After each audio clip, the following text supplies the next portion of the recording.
বানর রাইস বাঘ মিল্ক দুধ সুগার চিনি তারপরে এলিফ্যান্ট হাতে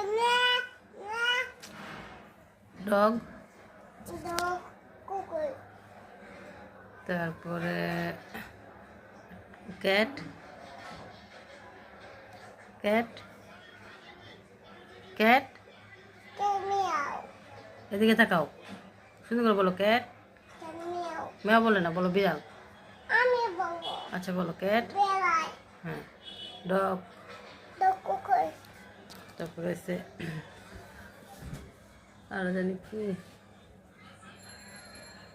তোমার নাম কি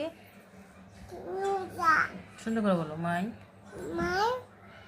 বলো মাই তো শুভ